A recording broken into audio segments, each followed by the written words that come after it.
frère, ma soeur, sois béni dans le nom de Jésus. On est encore là.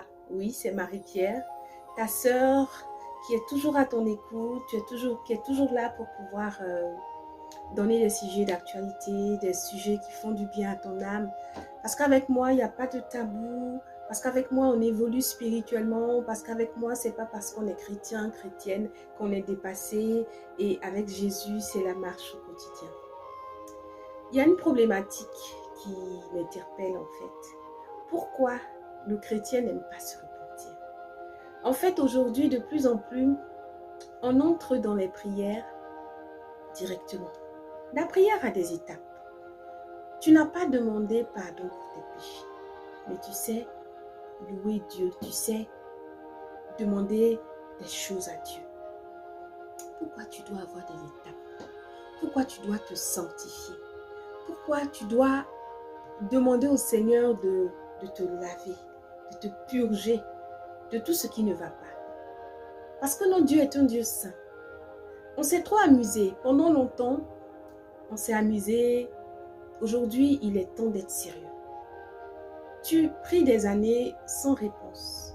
Mais tu ne te dis pas que tu pries mal. Tu ne te dis pas que, il y a quelque chose qui ne va pas dans ma prière. Est-ce que je ne dois pas essayer de me sanctifier? Est-ce que je ne dois pas essayer d'avoir une vie différente pour pouvoir avoir la réponse à mes prières? Tu as beau te sanctifier dans la vie courante, c'est-à-dire éviter le péché, éviter d'aller dans des endroits où un chrétien, une chrétienne ne devrait pas aller, faire la charité, les bonnes actions. Mais il ne s'agit pas de ça. Je dis que quand tu pries, est-ce que tu pries bien? Est-ce que tu te repens avant la prière?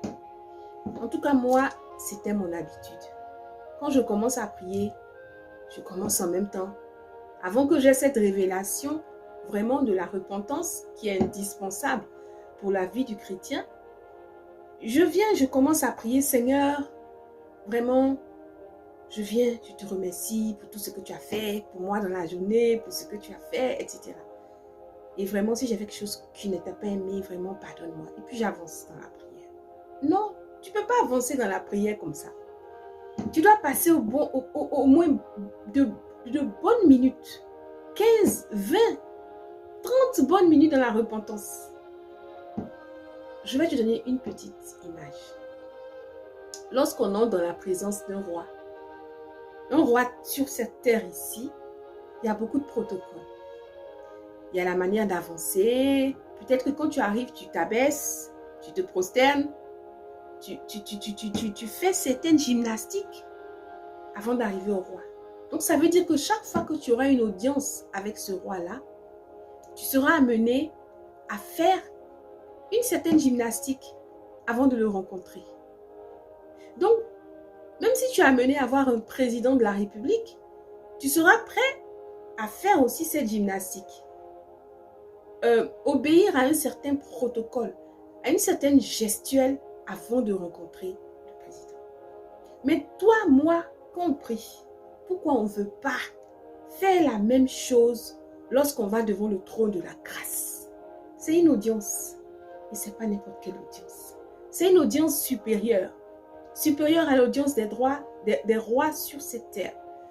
Supérieure à l'audience des présidents sur cette terre. Et moi, ce que je veux dire, c'est que on a besoin de préparation pour pouvoir se repentir. On ne se repent pas en 5 minutes. Oui. Et pourquoi est-ce que on rechigne? J'ai demandé déjà pardon pour mes péchés. Chaque fois, je ne vais pas venir demander pardon pour le péché de mes ancêtres, pardon pour le péché de mes parents, avant de venir dans la présence de Dieu. Mais ce protocole auquel tu veux te soumettre quand tu as audience devant le président de la République, ce protocole qui te dit que chaque fois que tu rencontres le président, tu dois peut-être baisser la tête, tu dois enlever ton képi, tu dois enlever ton chapeau, tu dois avoir une certaine prestance, tu dois porter un costume, tu dois faire ci, faire ça. Ça ne te dérange pas. Ça ne me dérange pas. Mais quand il faut aller devant le trône de la grâce, et puis demander pardon au moins pour le péché de ses ancêtres, le péché de nos parents, nos péchés, on trouve que non, on s'est déjà demandé pardon hier pour ça, etc. Pourquoi tu refuses de faire ce même protocole, cette même gestuelle, alors que c'est ce qui te permet d'avoir accès au trône de la grâce? Et si je ne fais pas ça, je vais aller faire quoi? Je vais aller perdre mon temps. Je vais ressortir de la prière vide. J'aurais passé 1 heure de mon temps peut-être dans la prière, en train de chanter, en train d'adorer, en train de me sentir inspirée, mais à la fin, là, ce que j'ai demandé là, je ne vais pas avoir.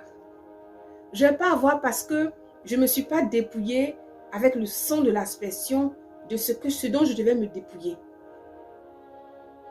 Si ce n'était pas indispensable, Dieu n'allait pas nous demander de le faire. Si ce n'était pas indispensable, Dieu ne nous aurait pas demandé de nous repentir. Quelle que soit l'autorité que tu représentes, quand tu viens devant Dieu, tu laisses tomber tout ça, tu mets bas la terre et puis tu obéis aux règles pour accéder au trône de la grâce.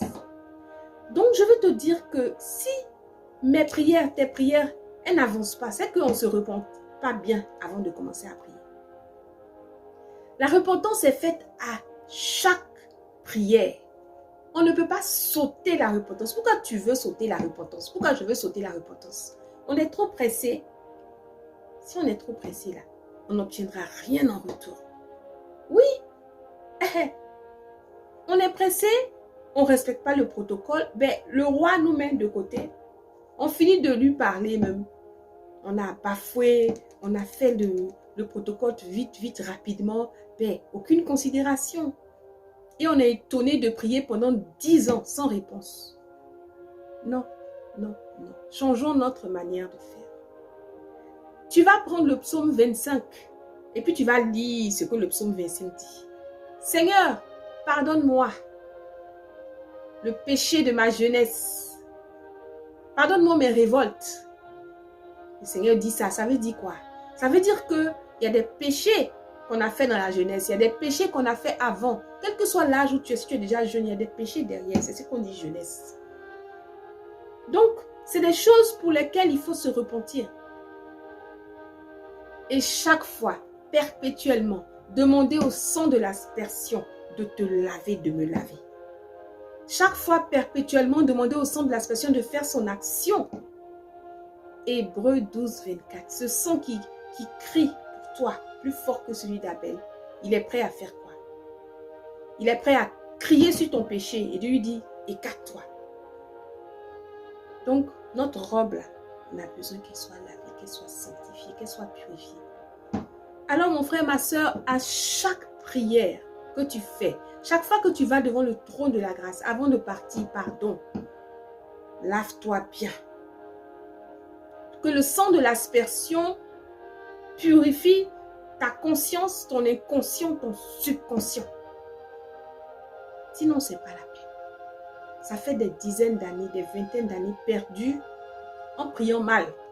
Donc aujourd'hui que je te parle de ça, c'est parce que ça m'a touché, c'est parce que ça a fait quelque chose en moi, c'est parce que ça a bouleversé ma vie de prière que je te dis, quand tu te repens bien, sincèrement, quand tu prends le temps de ne pas expédier Dieu dans la repentance au début de ta prière, tu te sens bien quand tu pries.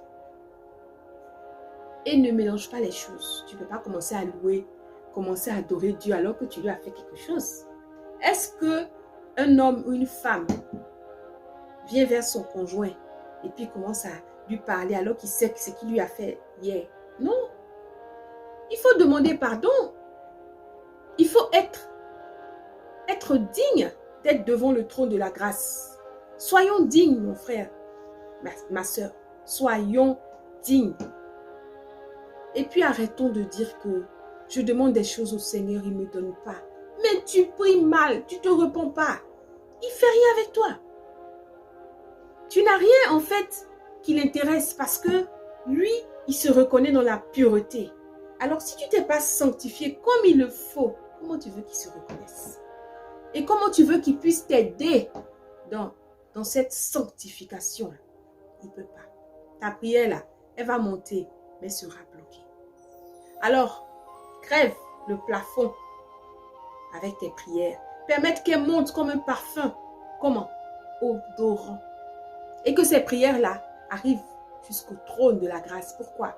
Parce que tu te seras sanctifié le temps qu'il faut et que tu ne vas pas te dire, ah, je vais encore répéter les mêmes pardons. Oui, tes ancêtres ont péché, tes parents ont péché. Oui, Seigneur. Je suis consciente qu'il y a des codes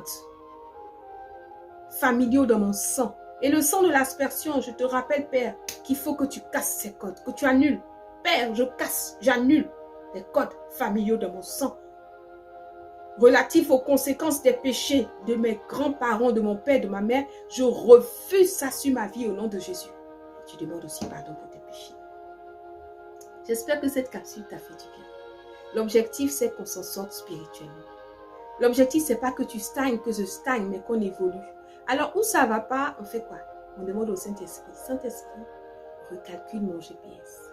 Sois béni, mon frère, ma soeur. Je suis à ta disposition sur ma boîte mail, dans mes commentaires. Si tu souhaites que je parle d'un sujet particulier qui te touche, ou c'est un peu goulot d'étranglement, ou c'est un peu difficile, alors n'hésite pas. Que le Seigneur te bénisse. Et je te dis à bientôt dans la paix du Seigneur.